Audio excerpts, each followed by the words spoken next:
We have the right to our point of view. We have the right to our thoughts and our feelings, even if the other person doesn't understand us, doesn't agree with us, or doesn't approve.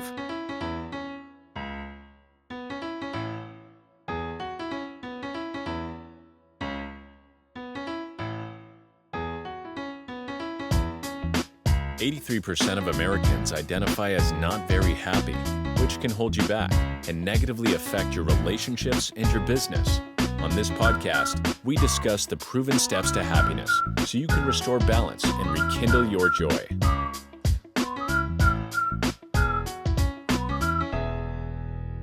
Welcome to How to Be Happier for Entrepreneurs, the show for high performers who are done chasing the next win and ready to create the lives that feel good from the inside out. Each week, we bring you bold guests, practical tools, and emotional breakthroughs for the parts of success that money can't buy and money can't fix. Today's guest is back by popular demand, Dana Skaggs. If you caught our first episode on boundaries, you already know Dana brings both fire and freedom. She's a licensed psychotherapist, the host of Phoenix and Flame podcast, and the sassy straight shooter who helps people name what really is going on in their lives. We're not going to get this done in 30 minutes, people. So we have two parts for this riveting conversation. We're going to dive into how to survive gaslighting. What the heck's that? And manipulation, especially when it's subtle, chronic, and confusing. In part one, you're going to learn what gaslighting really is, how it shows up in your life, and how manipulators get inside your head. Don't stop there. Come back next week for part two. We're going to explore, once we now know what it is, how do you heal it? How do you set yourself free from it? And how do you rebuild the self-trust that perhaps manipulators have tried to destroy, and maybe they were successful? Before we dive in, just a quick message from our sponsor, Limitless You, the transformational group that's helping entrepreneurs heal what drives their anxiety and finally live with peace and purpose. We'll be right back. Hi, I'm Brad Chandler. For over 20 years, I flipped 4,500 homes, chasing success I thought would bring peace. What I didn't realize was the stress and chaos weren't from my business. They were signals of deeper issues. And I'm Yvonne. My path was different, but equally eye-opening. I spent years transforming organizations into high-performing powerhouses, yet I neglected my own well-being. When I began uncovering subconscious patterns and listening to my body, everything changed. That's why we founded Limitless You, to help business owners and executives like you uncover and conquer the subconscious beliefs holding you back. Whether it's the stress of business chaos, overworking, relationship problems, or anxiety and self-doubt, these are signals, indicators of deeper patterns that can be rewired to unlock your full potential. Imagine building a business that fuels your joy and fulfillment. If you're ready to stop surviving and start thriving, visit unlocklimitlessyou.com and book a free session. Let us help you build a life that doesn't just look good, but also feels good. Welcome back to the show, Dana. I am so excited about today's conversation. We are going to have fun. Yes, this is a good topic. It sure is. Dana, we dive right into it. Mm-hmm. We want our busy entrepreneurs to have things that they can use right away today. So maybe you've heard about this term called gaslighting, or somebody said, oh, they're gaslighting you. And you're thinking to yourself, I don't know what that means, but I don't want to ask. Well, you don't have to. Today, you're going to learn all that you need to know, as well as tools on how to make sure that you're safe from it. So gaslighting is a term people throw out a lot now, but most don't fully understand it. So Dana, help break it down in your words. What is gaslighting really, and what makes it so damaging? Well, in a nutshell, gaslighting is when someone is trying to get you to believe that what they think is real and what you think is not. And it was actually based on a movie. I'm wanting to think it was a long time ago, like 1948, and the movie was called Gaslight.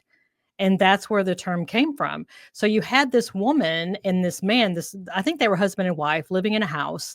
That's when they had literally the gas lighting along the hallway.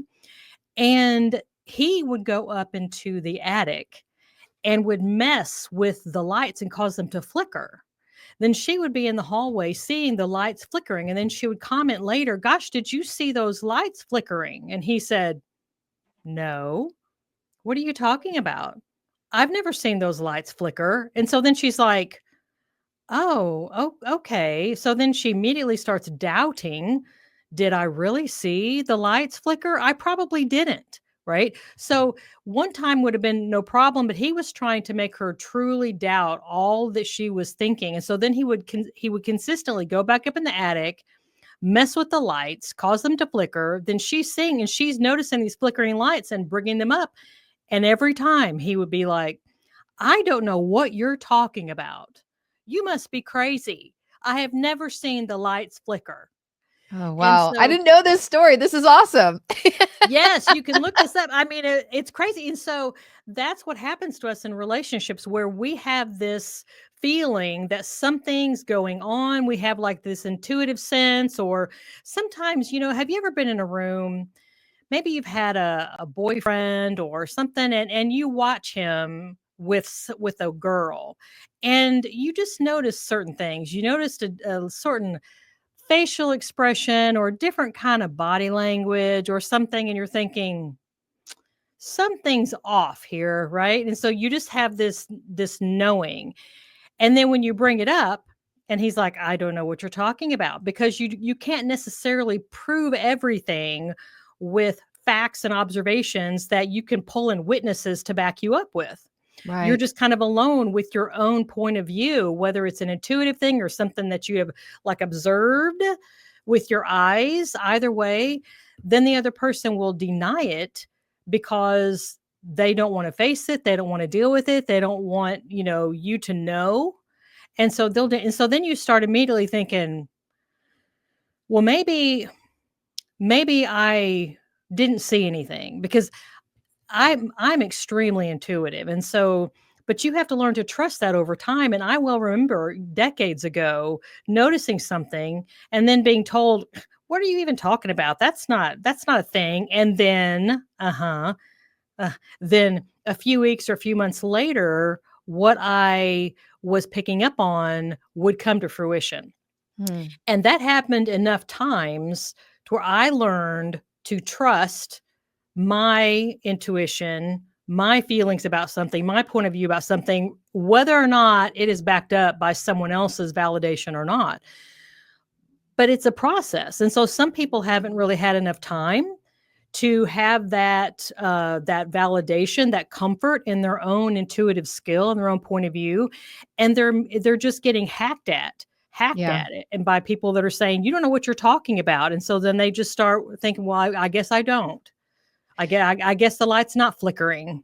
Yes. Yes. There's a couple things you've mentioned I want to pull on. So if you're listening, like this isn't just in dramatic relationships. This happens in the workplace. This happens with your team. This happens just out in public. So it might be like Dana's example, right? Like straight out denial. Dana, give us an example and talk to us again about, I think a lot of times it happens where you're trying to communicate something and maybe you're doing it great, maybe you're not, but the other person then turns it back on you. Like say Dana, you upset me, or I think you did something that I would have done a different way, and perhaps I'm not as articulate yet, and I'm not as healed as I want to be, right? Because a lot of people aren't out there that are that way. And when I express it to you, you feel attacked. And so then immediately you turn it back on me. And then the whole thing somehow now is about something that's wrong with me. Is that also gaslighting? And like, can you give an example of how this might show up in the workplace or between colleagues? That's excellent. It's a form of gaslighting, yes, but one of the ways that we can manage that is, and I've told you I'm known as the queen of boundaries, and so there's a reason why I use boundaries so much, because if you imagine a yard that you have, and then there's a fence, and then there's a yard on the other side of the fence line, very quickly in your yard are your thoughts, feelings, and actions. In the on the other yard, the other person's thoughts, feelings, and actions. So when you are clashing with someone like this, knowing that number one, you have a right to your perception, even if nobody else understands you, agrees with you, or approves. You still have a right to your own thoughts, feelings, your point of view, your actions. And you also have a responsibility for those things. And also, what's equally important, what's on the other side of that fence, the other side of the property line, your neighbor's thoughts, feelings, actions belong to them. They have a right to them, but you're not causing those. You Right. didn't cause what your neighbor is feeling, what they're thinking, what they're doing over there. You can't control that. So imagine if you're at work and you have someone that is very upset and they're just jumping all over you about something. Okay. First of all, I take that and I slow it down and go frame by frame. Number one, their emotions belong to them, not you. You are not responsible for someone else's feelings. Clearly, they have lost control of their emotions and they are just blasting it out onto you, blaming you for things. So you have the opportunity to kind of go out into your yard, into your thoughts, feelings, and actions and say, do I agree with what this person is saying? They're accusing me of doing this and this and this. Do I agree with them? And even if you agree, even if you feel like you did something that maybe you think, nah, that wasn't the brightest choice, right? That's okay. We know we're all human. And we can say, you know what? I agree with you. I really laid into you the other day. I was having a very bad day. I own that. I take responsibility for that because I'm a human being and I know I'm not perfect. And I want you to know I accept responsibility for my own behavior and I apologize for that. We Mhm. can do that all day long. That's okay to know that we're human and we can apologize. But let's say that you don't agree. Let's say that your neighbor, your coworker is accusing you of something. They've lost control of their emotions. They're attacking you verbally. They're loud, they're snarky, they're sarcastic. First of all, when you're practicing healthy boundaries, you don't it's easier to say this than do this, but it's the more you practice it, the better you get at it. You don't make all of that about you, right? Yeah. All of that is their emotion, which they clearly have so much of. They're not controlling it very well and they have lost control. They've got flying monkeys over there in their yard, right?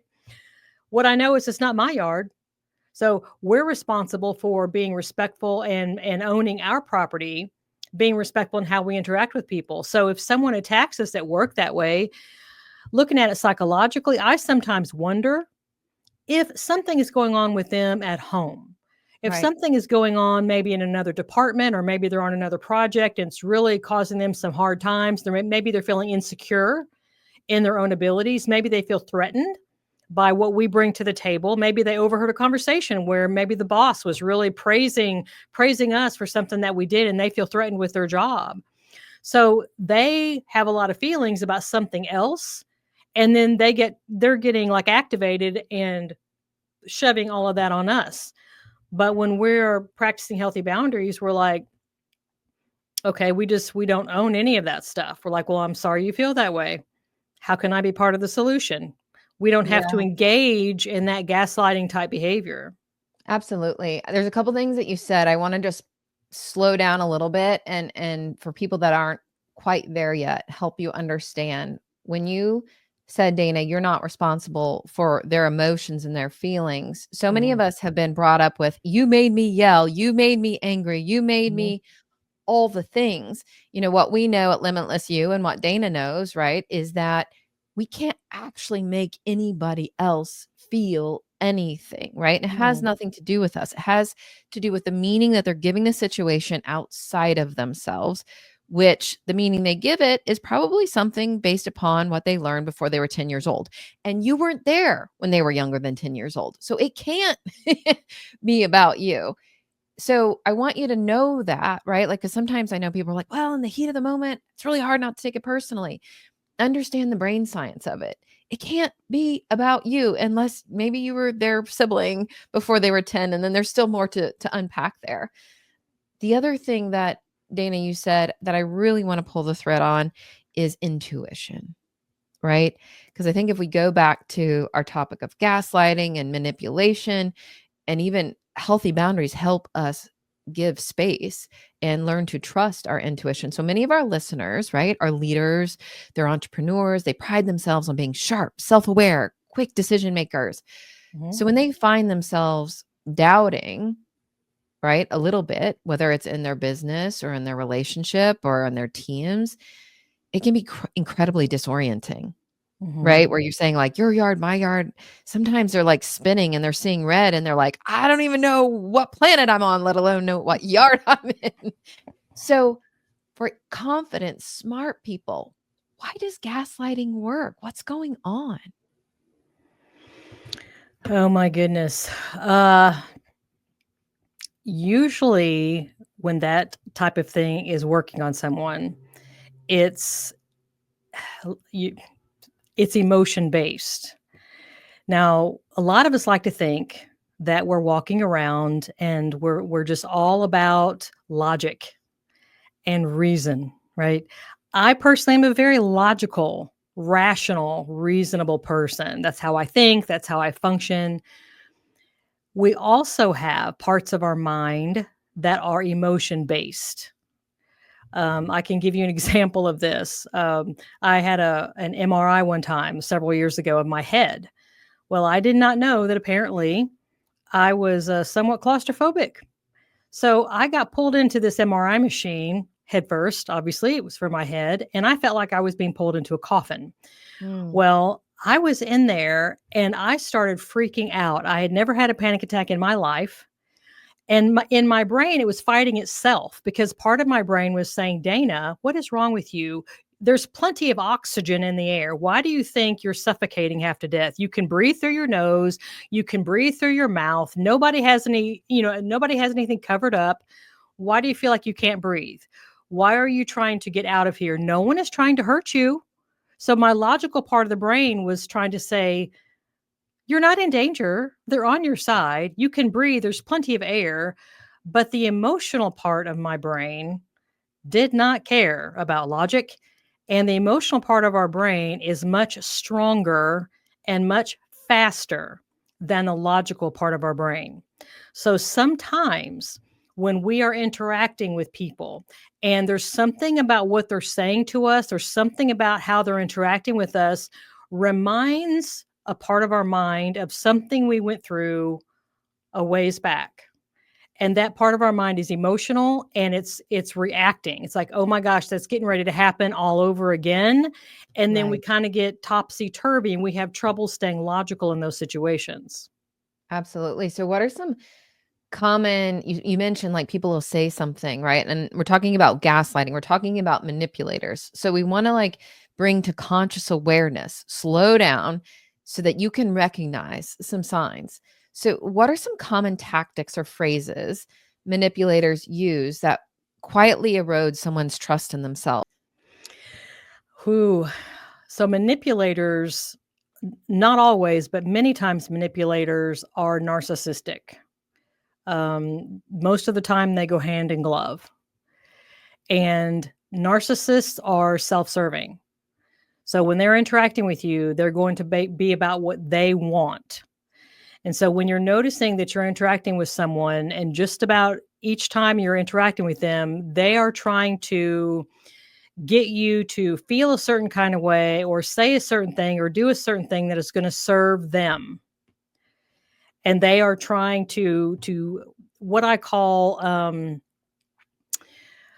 there's a coping strategy that I use with some of my patients. It's called not jumping on the hook. When you are talking with someone and they are wanting to get you upset, because once they get you upset emotionally, they are in control and you are not. Mm, And so they are saying certain words or phrasing or topics that are designed to upset you.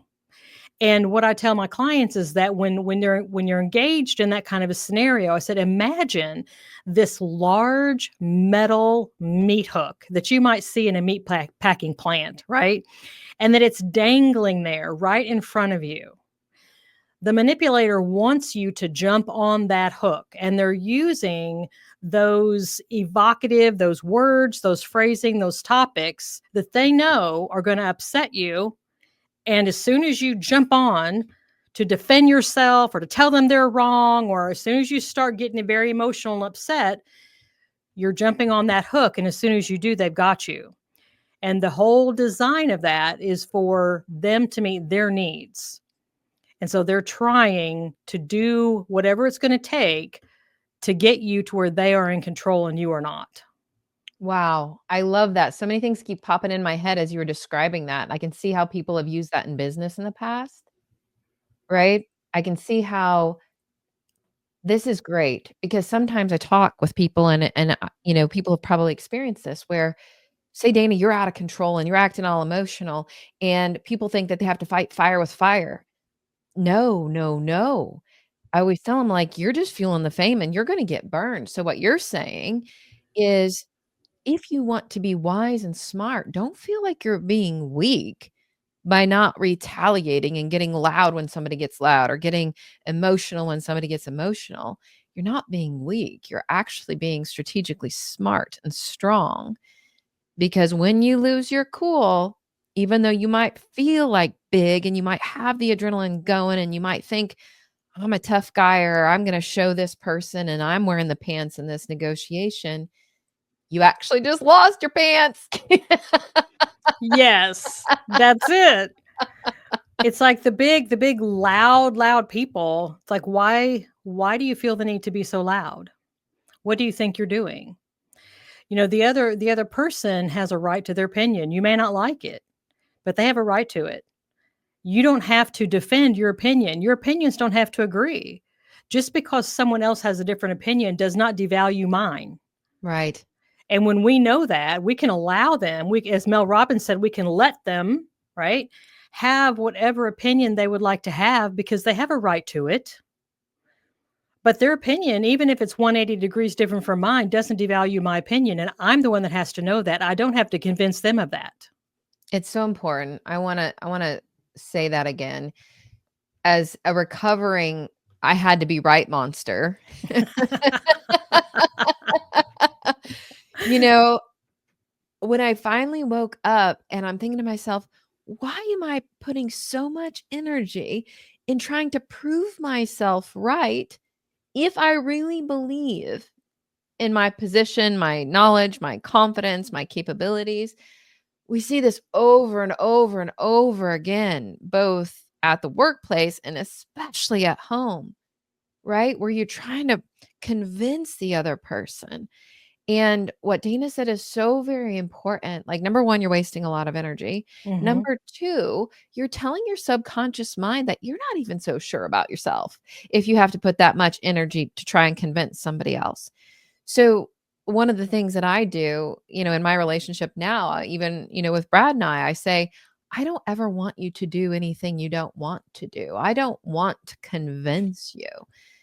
This is interesting, Dana. So, one of the things that I discovered over the past several years, you think of like narcissism and manipulators and gaslighters, and you think of like these evil, people that want to hurt somebody. Sometimes we're doing it unconsciously. One of the things that I realized about me when I went through my transformation is I manipulated people without even knowing it for what I thought was their own good. So I wasn't doing it for me. It was when I thought I knew better for them than they knew. Right? Which sometimes as parents we do, right? Sometimes as partners in relationships we do, sometimes as partners in business we do. Mhm. So I really want you to think about that manipulation. That isn't something that is always consciously being done by evil people. Sometimes, right? It's unconsciously being done by good people and maybe even you. So, what Dana said is really important, right? Not just do you want to let other people have their opinions and their perspectives without influencing yours, it's going to keep you well intentioned, right? So that you don't kind of dip into something that doesn't serve you or the other people. So, I want you to really hear what she said. So, Dana, can you say it again? What do they have the right to, and what do other people have the right to, even when we don't agree? And why is that important? We have the right to our point of view. We have the right to our thoughts and our feelings, even if the other person doesn't understand us, doesn't agree with us, or doesn't approve of what we're saying. They are allowed to disagree. They are allowed to have whatever opinion they want, just like we are. Our opinion does not matter more than theirs. Their opinion does not matter more than ours. They both equally matter, but we're the one that has to know that our opinion matters. It doesn't have to be justified by my neighbor agreeing with me. Absolutely. Guys, here's something that's really important. You will find, because sometimes people avoid conflict or they like think that they got to go all in and angry in conflict.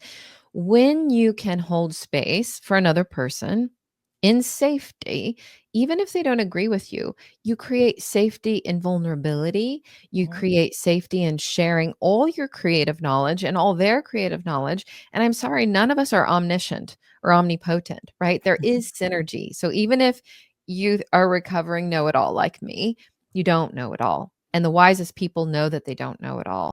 And so you want to create this safety and this space, not just because it's healthy, but if you're a businessman or businesswoman and you're focused on the quote unquote success, you will actually be more successful because you will gain more knowledge, you will gain more synergy with people, even when they don't agree with you. Even Oh, when they don't agree with you. 100%, Yvonne, because imagine for a moment if we could have conversations about sensitive topics, about, hot topics, because we are not attacking one another. We are actually allowing space for the other person's opinion, knowing that they have a different background than us, they have a different personality than us, they have a different point of view than us. And we allow space for that. And we also allow space for our own.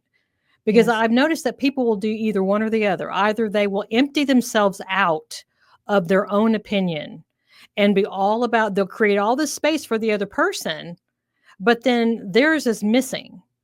That's kind of a codependent situation where they don't even know who they are. They become all about the other person. On the surface, that looks very kind. It's not. It's unhealthy. There needs to be a balance. What you see more often is someone who is all about their opinion, what they think, and all their emotions about it, and they're going to cram it down everybody else's throat. They don't give honor to other people's opinions when they're different. So imagine for a moment how fabulous it would be if we could have roundtable panel discussions on important topics and just have discussions about hot topics, sensitive topics, and we can make some real progress because we're listening to other people instead of yelling and screaming when no one's listening to anybody else. Yes, yes, yes. Guys, this is so important. This is so important. It might not feel comfortable to start, but I promise you, the more you do it, the more comfortable it gets. And then you're actually really excited. You're like, conflict will bring you closer in your personal relationships and in your work relationships. It will create more success. So even if you like the first time you're getting ready to do it and you're like, oh, this doesn't feel comfortable. I don't believe Dana and Yvonne anymore. That's okay. Take a small step. You need to show, like Dana was saying, that part of your mind, right? The subconscious mind is like, it fears that what you're getting ready to do is going to kill you, right? It's something really bad is going to happen. So it rather would have you argue because it thinks arguing is a solution to, you dying or losing everything that you have. And it's not. It actually causes the very thing that you're trying to avoid. So if you want to, take a small step. If you want to, take a big step. Just don't wait to try it. Don't just take our word for it. Experiment. See what amazing things happen. So I want to talk a bit more about space.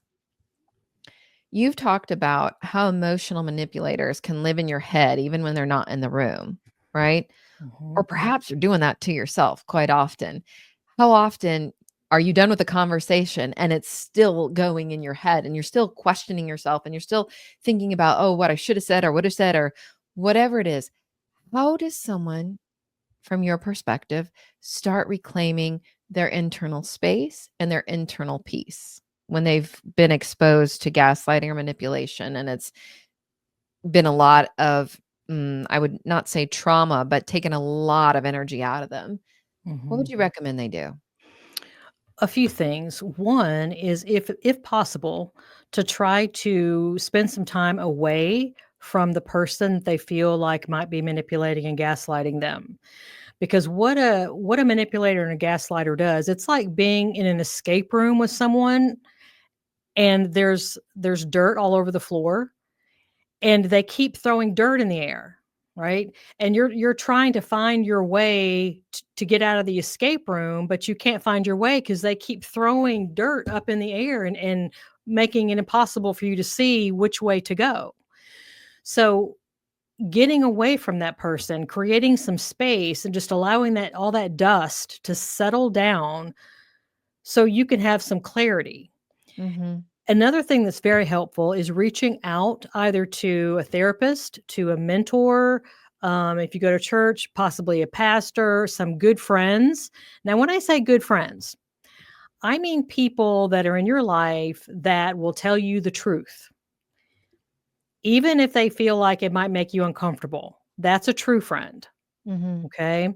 So when you reach out to these individuals, you can kind of say, these are some things that I've been struggling with. This is the opinion that I've had. Let me explain the situation. This was my take on it, or I'm not sure what my take should be. I'm so confused by now. I don't even know how I'm supposed to view this. How would you view it? And so sometimes for a minute there, we have to make sure that everything, the dust settles. We get the manipulated gaslighting influence out of our life first. And then if we're still kind of confused about our feelings and our opinions, reaching out to people that we trust and giving some scenarios. And then they would say, okay, well, what do you think? And sometimes you'll be able to answer them because the dust has settled down. And other times, quite frankly, you won't know what what you think. I have an example. I had a patient long, long, long time ago, and I asked her, she had been in a relationship with a manipulator and a gaslighter. And I said, what's your favorite ice cream? And she just sat there and stared at me. She had no idea Hmm. because he had chosen everything for her for years and years. He told her what to wear, where to go, how to do her hair, how to do her makeup. If they went out to eat, he ordered the food. He was extremely controlling, but it was like she didn't know that that was happening. It was like a frog in a pot situation, Right. and she had been in it and in it, and then when it finally came to a head, she didn't know what her preferences were. And so Yes. she started embarking on a journey. I said, "You know what your homework assignment is gonna be?" And she said, "What?" I said, "I want you to go to Baskin Robbins, and I want you to have a bunch of samples and sit down in front of a bunch of samples and figure out you are going to be discovering yourself possibly for the first time and certainly for the first time in many, many years." So sometimes we just have to start back from scratch like that. Yeah, like, I know my favorite ice cream, but I want that assignment anyway.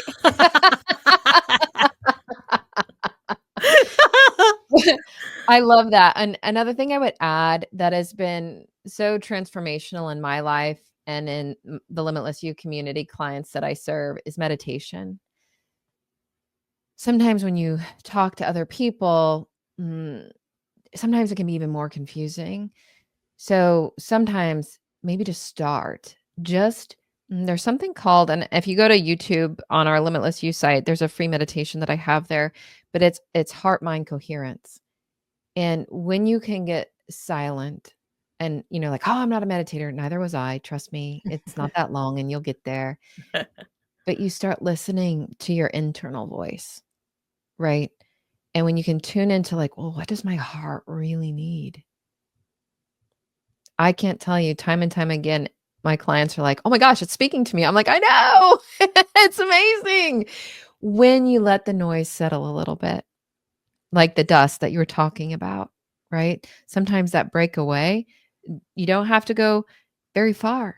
Just go sit in a chair, go to your bedroom and let yourself like listen to your heart, right? And sometimes you can get some answers there too. So we have part 2 coming, but before we leave this part 1 of this amazing conversation, Dana, what are some red flags that someone might be in a manipulative dynamic or being, going through gaslighting and they haven't even realized it yet? Mm. I'll tell you one is if you feel uncomfortable saying no.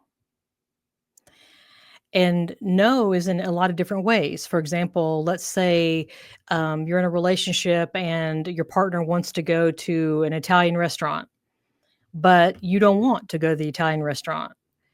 If you feel uncomfortable and a little scared of saying, no, I really would rather not go to that Italian restaurant. Can we try Japanese instead? Or can we try this new restaurant that's downtown? If you feel uncomfortable and or scared to go against the person, to say no, and sometimes, like I said, isn't it sometimes it's not the actual word no, it's just you're asserting an opinion that is different from what they want to do. Yes, and That is a huge red flag right there. one thing I wanna add to that and get your thoughts on, sometimes that's happening, but it's not because of the person you're with, it's because of the people you've been with before. Mhm. So sometimes you can be conditioned, right? And then you're thinking, I see this all the time. You go from one bad relationship to another bad relationship, and it's because you've learned not to speak your truth, not to ask for what you want, not to talk to your heart and say, what does my heart really need? You're just Mhm. trying to make it work and make the other person happy because you don't want to be alone, right? So ask yourself, in addition to what Dana's saying, like ask yourself, how might I try to share what I want or to speak my truth and then see what happens.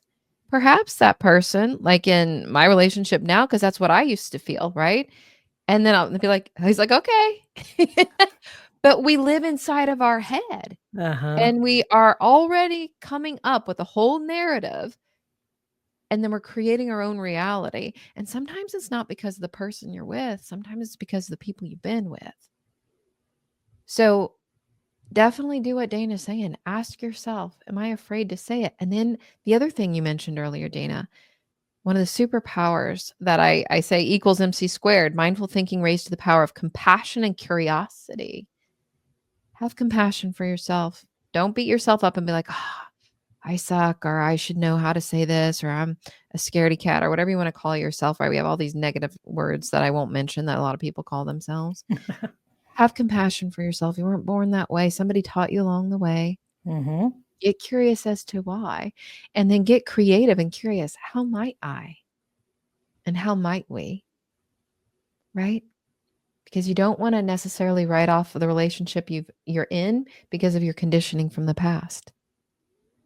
If you do get curious, you do try these things and it's not well received, then there's billions of people out there that might not be the one for you, right? You want somebody that you feel comfortable with, like Dana said. Wow, Dana. So we're going to talk again here next week, but how can people that can't wait until next week reach out to you before we close part 1 of this awesome part 2 series? They can go to danaskaggs.com, or they can go to LinkedIn and connect with me there on LinkedIn, start a conversation, and that would be fantastic. Awesome. Yes, guys, she's got such great advice.